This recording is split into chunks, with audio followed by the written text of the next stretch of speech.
Hello and welcome to the Teach Music 21C podcast series. I'm Merlin Thompson. I'm the creator and founder of Teach Music 21C, where we believe the most rewarding and satisfying goal of music lessons is lifelong music making for our students. I'm joined today once again by Shu-Yi Scott. She's a member of our executive team here at Teach Music 21C. Welcome, Shu-Yi. Hi, everybody. Glad to be back here again. Yeah, it's great to have you. And we've got another really outstanding exploration for people to join us on today. Why don't you introduce it again? Yes. So in Texas, we're in the middle of the second semester.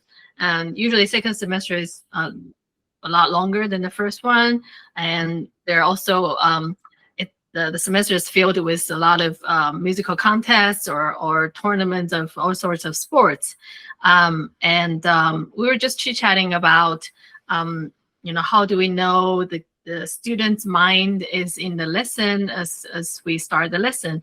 And I have found that recently there's a little theme going, or maybe not theme, but a trend that sometimes students are not feeling as comfortable to communicate or speak their mind. Sometimes it could be that they're busy with other activities and they just come in and just not, they're not willing to open up right away and communicate with us. So what do you have to share with the teachers? It's such an important thing because, kids in their teen years, kids in junior high and high school, like if you just said it, they've got a ton of things going on. And when they arrive for music lessons, those things show up in their music lessons with them. It's not like they get to my studio and they go, oh, quick check, I'll just take off the baggage that I've got for my day and leave it here. That's not happening with my students at all.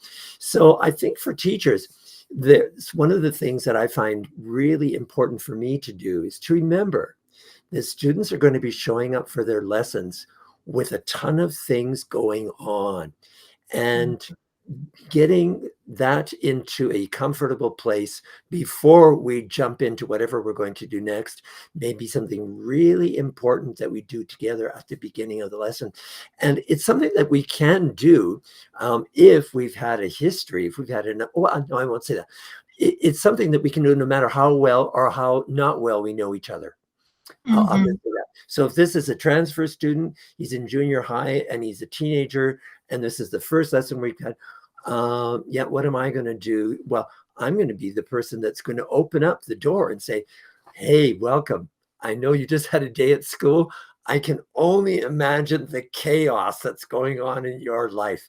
And you don't need to tell me about it because I already know about it. But if you ever do want to tell me about it, I'll be really happy to hear about your chaotic day. Yeah. I really enjoy our conversations about teaching music, 21C. It has become my routine to ask each student, how are you feeling today? How did your day go? And a lot of time, especially teens, they tend to give you this, same format, same answer, good. But when you ask them, well, good, what's the good part about it? Share with me. Then that just gets done. Like, people don't usually ask me that. They have that look. Why do you really care? And then after that, it's always a nice, pleasant surprise. Some of them will say, actually, the same as yesterday. It's the same as last week. I don't know what's good about it. Or they could say, oh, it's good because I didn't have homework. But that's always such a nice way to help them feel relaxed, help them they're safe, like we talked about before. What is better than letting the students, the guard down, and that I think is such a natural way to help them be focused, be pleasant, be present, right? Be here. Yeah. Yeah, and I think one of the things that I do pretty consistently, I have I call them reporting mechanisms. That's what for lack of a better word. I just have things that I'm keeping track of all the time. And I'm making sure that my students are also keeping track of them as well. I'll just share maybe three of them with you. So the first one is musical goals. So what are the musical goals that I might be setting out for this particular student? And what musical goals in terms of things that we can recognize we share together? That's our common interest. So I've got that as part of my ongoing reporting mechanism. Where are we with this stuff? Then I've also got the what's meaningful part of the meaningful for students part of the mechanism. So what are they bringing that they found on YouTube last week? What are they bringing, that their friends at school are just amazed that they can do that? So it might be Rush E or some other crazy piece that's on the internet that, they're working through that. So we've got the what's meaningful for students as well. And then I'm also keeping track of a few things under what I call the life skills place. And for me, this is an interesting one. If you do it for a long time, you'll see that students become more and more aware of who they are and what they bring to the learning process and what they maybe don't bring to the learning process as well. So those three places can make really good places just to visit as a place to kind of reaffirm or to confirm that we are connected in multiple meaningful ways. That's so wonderful. And always got me thinking all the time with our conversation. So one example I can think of, because you were just talking about asking a student how they feel. One of them came in just like in the very business matter. I just want to finish this song because I have a XYZ contest. I need to finish this.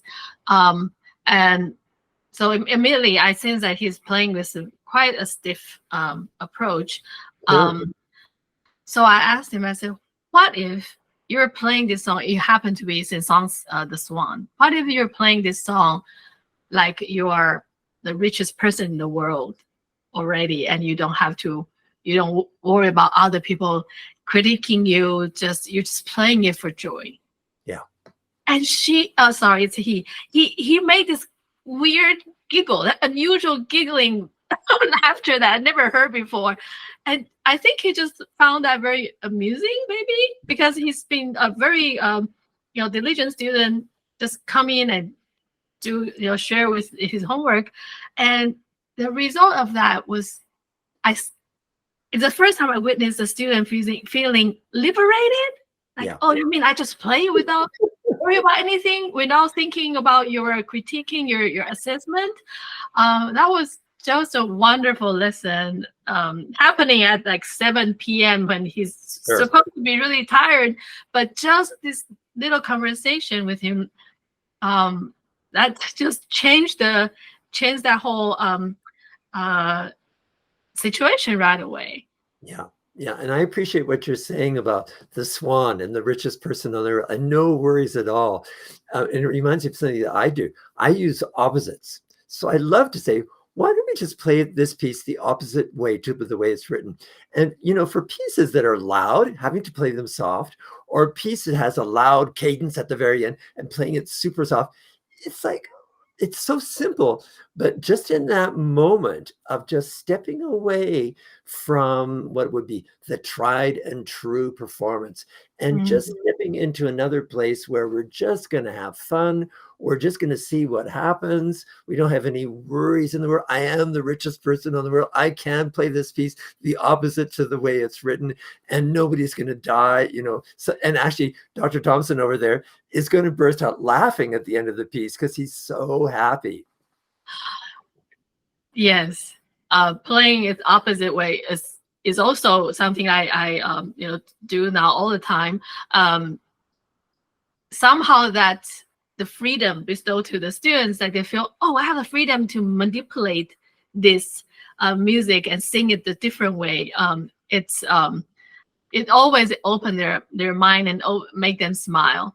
As a result of the student who perform, play through the swan as the richest person in the world, I had a hard time keeping my face straight because I was so touched. I was so touched with his playing just with his own free will, however he wanted to sing it, and it was so much more meaningful to him. And I think at the same time, his mother and I were just stunned. So that was a really interesting case. Yeah. Part of what I'd also like to come to, and I see what's happening with these explorations of the richest person in the world and the opposites, is that part of our responsibility to students is also to be a resource about what life is all about. And, I think students are really busy and they don't maybe have very many opportunities to hear what life really contains.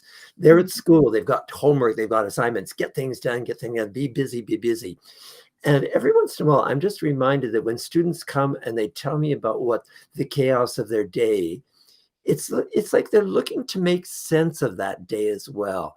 And they can't make sense of it. It's just all this information and all these things bubbling on different places. And I like the idea that I'm a resource on life. And I can be the person who says things like, well, yeah, you've had a chaotic day. Congratulations. That's a wonderful thing, because, out of chaos, there are all kinds of discoveries that have happened in the world.